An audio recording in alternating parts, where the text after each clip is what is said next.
প্রক্রিয়ায় কোনো কোটা নবম থেকে 13তম গ্রেডে চালু নেই, সেটি পুনর্বহাল করার দাবি জানিয়েছিল শিক্ষার্থীরা। অ্যাপিলেট ডিভিশনের রায়ের মাধ্যমে হাইকোর্ট ডিভিশনের রায়ের উপরে স্ট্যাটাস কো জারির মাধ্যমে 2018 সালের প্রজ্ঞাপন পুনর্বহাল হয়েছে।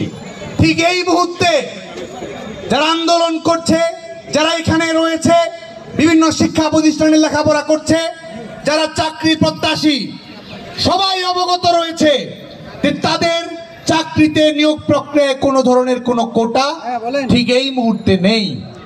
তাহলে কিসের জন্য এই টেনে হিসড়ে আন্দোলনকে লম্বা করা? তাহলে কিসের জন্য আন্দোলনকে প্রলম্বিত করা? শিক্ষার্থীরা যেটি চেয়েছে সেটি বাস্তবায়িত হয়েছে, তারপরও কিসের সব রঙ্গ তামাশা আজকে বাংলাদেশের রাজপথে মঞ্চস্থ করা হচ্ছে? যারা বৈষম্য বিরোধী ছাত্র আন্দোলনের প্ল্যাটফর্ম করেছে তারা বলেছিল 2018 সালের প্রজ্ঞাপন যদি পুনর্বহাল হয় তাহলে তারা সরে আসবে। প্রজ্ঞাপন পুনর্বহাল হয়েছে, তারা কি রাজপথের নৈরাজ্য থেকে সরে এসেছে? সরে আসেনি, বরং উস্কানিমূলক কর্মকাণ্ড দিয়ে আমাদের মহান মুক্তিযুদ্ধের চেতনাকে কটাক্ষ করে তারা রাজনৈতিক কর্মকাণ্ড পরিচালনা করেছে। যখন 18 সালের প্রজ্ঞাপন পুনর্বহাল হলো তখন তারা কমিশন নাটক এবং পরবর্তীতে জরুরি সংসদ অধিবেশনের হাস্যকর কথাবার্তা বলছে। আমরা প্রশ্ন রাখতে চাই, তারা কি সাংবিধানিক শাসন সম্পর্কে ন্যূনতম ধারণা রাখেন না? তারা কি আইন বিভাগ, বিচার বিভাগ, নির্বাহী বিভাগের পার্থক্য সম্পর্কে অবগত নন?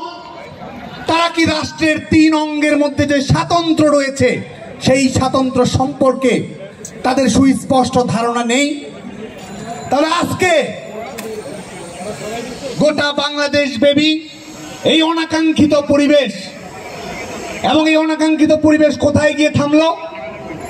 শিক্ষার্থীরা কোটা সংস্কার চায়, শিক্ষার্থীরা যৌক্তিক কোটা সংস্কারের কথা বলেছে। কোটা না মেধা, যদিও এটি একটি পলিটিক্যালি ইনকারেক্ট স্লোগান, একাডেমিক দিক থেকে সম্পূর্ণ ইনকারেক্ট স্লোগান, সেই স্লোগান দিয়েছে, মেনে নিলাম। কোটা সংস্কার চেয়েছে, সেই কোটা সংস্কার চাই আন্দোলনকে তারা কোন জায়গায় পর্যবসিত করলো, যেখানে সাধারণ শিক্ষার্থীদেরকে বিভ্রান্ত করে এই প্রফেশনাল আন্দোলনকারীরা, এই রাজাকারের প্রেতাত্মারা এই বাংলার পবিত্র জমিনে আমি রাজাকার বলে স্লোগান দেওয়ার ঔদ্ধত্য দেখিয়েছে। বাংলাদেশ ছাত্রলীগ তো শুরু থেকে দায়িত্বশীলভাবে প্রত্যেকটি কর্মকাণ্ড পরিচালনা করেছে। বাংলাদেশ ছাত্রলীগ যেমন